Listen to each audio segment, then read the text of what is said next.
If I didn't go through those 5 years at West Point, there's no way that I would have been successful here. No way. I would have lost belief. I wouldn't have had the toughness and the training that was necessary. I knew I was going to be a good coach, and being a coach means you have to be a leader. I went to the best leadership school in the world.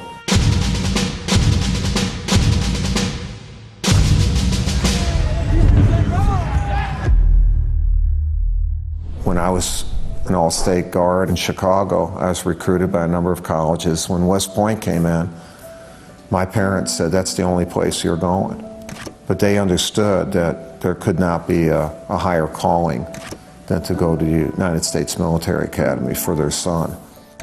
What did I know about Coach K before he was a coach? I knew that I wouldn't be able to pronounce his name. I knew that he was young. He just graduated in '69. He was not that much older than me. He was an Army captain. Age was never really a factor. I don't think anybody said he's too young to coach, because he quickly established that he really knew the game and he could really teach us. I'm in my late 20s, coaching at my alma mater. I had a dream job. He brought a commitment to the players that was different to the other coaches because he had been a cadet, he had graduated, he understood what that was about. I knew the academy. I knew West Point as an Army basketball player than anybody they could ever hire, because that's who I was. And I was a point guard for 3 years. Yeah, I was the captain of the team in the 1969 season. I just knew that he had been an outstanding player under Coach Knight. I learned the game from one of the greatest teachers and coaches of any sport, in Bob Knight. He coached a lot like he was coached. And also, Coach was the captain of the team. And at West Point, being the captain of the team is a big leadership position. I knew I was the best guy for that job. I knew I was going to be a good coach. The main thing I'm trying to do is to develop a winning culture, because the kids were not accustomed to winning. The culture of Army basketball was at an all-time low prior to Coach K coming to West Point. The team the previous year had been about 3-22. I did a lot of things off the court that a new coach would not know to do. I really feel that West Point and Army basketball can offer a young man one of the top educations in the world. On the other hand, Army basketball can offer you one of the best programs in the nation. I followed my instincts, and I wanted to create an environment where an Army basketball game was important. Army football is probably the primary sport at West Point, but I have to say that while Coach K was here, I think that Army basketball took the stage. I knew he had come from the Bobby Knight School of West Point basketball, which is tough, hard-nosed defense. Before attending West Point, one thing that stood out is the tradition of tough defense. It takes a lot of pride to play with the Army basketball program. Most of all, it takes hard work at defense. We did nothing but play defense. I had never gone through so many drills, taught so many things about footwork. I remember he was clear. He said, I want them to feel Army defense. Because when you don't have the overpowering athletes, it's all about defense, and that's just guts. We were going to take charges. We were going to get loose balls. We were going to box out, take away their candy, whatever you want to say. We were going to do it not individually, but as a team. That's very much a very Army value, is you have to play as a team. I used to work in the Army for a guy named Freddie Franks. He always used the analogy, if you're going to really be effective on the battlefield, you can't hit people like this. 5 individuals, you got to put them all together into one package and hit them with a fist. Throughout the season, the play of this team was characterized by teamwork on offense and defense. Army's motion offense depends on the high percentage shot for its success, and unselfish play was evident as the cadets worked to hit the open man. Mike Krzyzewski believes that it takes a special quality to play in this type of system. I was really hard on the guys. Wanted them to be very exact as far as shot selection, effort. I remember him being very intense, very focused. He was very confrontational with his players. I mean, if you didn't do something right, I mean, it was stop, in your face, that's not what we do, this is what I expect from you.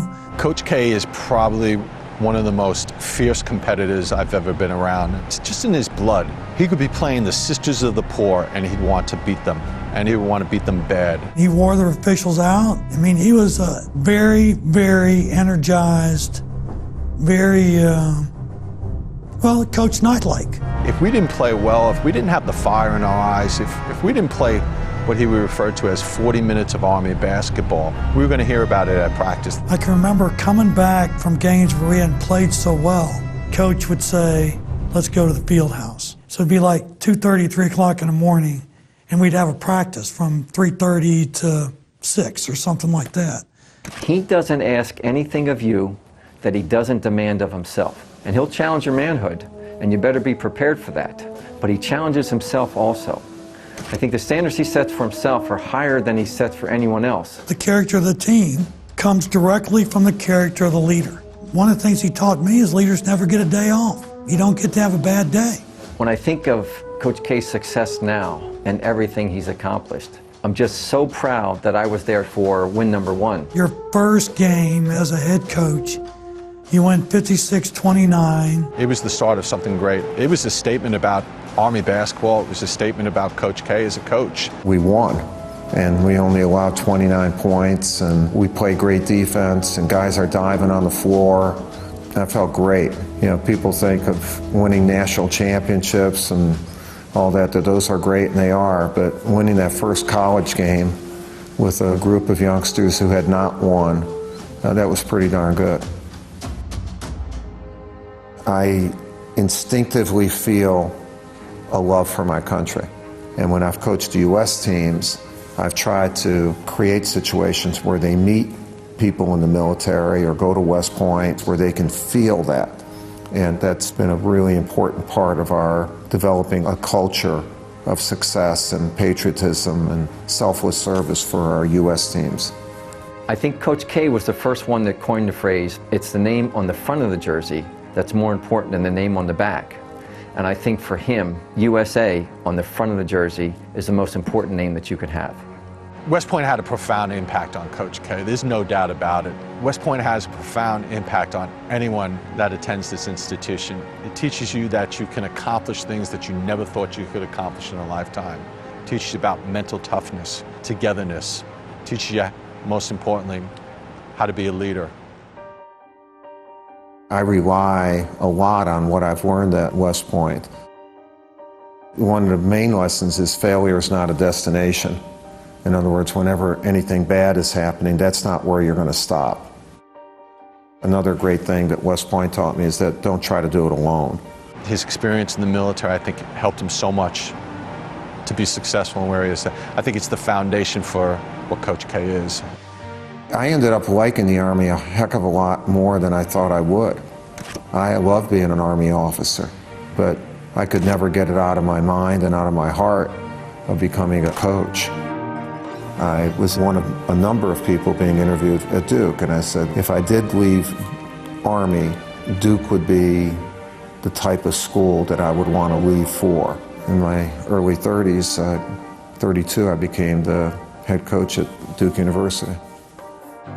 When someone believes in you and follows what you do, you become a more confident leader. Being a point guard for Coach K, I just learned so much about the game, and he prepared you for so many other situations in your lifetime. He said the key to life is aligning yourself with people who believe in you more than you believe in yourself. The skills he teaches you to succeed on the court are the skills you really need to succeed in life. And he had a vision. What he did was he made us believers, he made us winners. Not just winners on the court, but winners for life. We had turned things around, and everyone realized that even though we had good players, that it was really a tribute to what Coach K had put in place and how he had us believe that we could win again. I'm a much better coach now than I was 40 years ago. But I can say that every Army team and every Duke team has been coached with the same principles. The way he's won the 1,000 games says more about him than anything else, in that he's always taken what we say at West Point and with the cadet prayer, he's always taken the harder right rather than easy or wrong. And in his program, it's run to perfection and it's run with integrity. Everybody playing the identical game. Why are some programs consistently better than others? And I think it's all about leadership.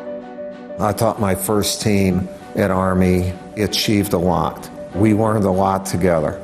So those 5 years are the foundation for what I've been able to accomplish with my groups here at Duke. I'll always have all those kids in my heart for what they gave me. They were committed to me before TV, before national rankings, before Hall of Fame, before Olympics, before I was any good. They believed. They believed. I would think all of them would say that the experience helped them grow. They became better men, not just better basketball players, because I know that I became a better man and I became a better coach. One thing we can all share is that we're all West Point graduates, which is a pretty cool thing. And I know that I'm always proud to be the Army basketball coach.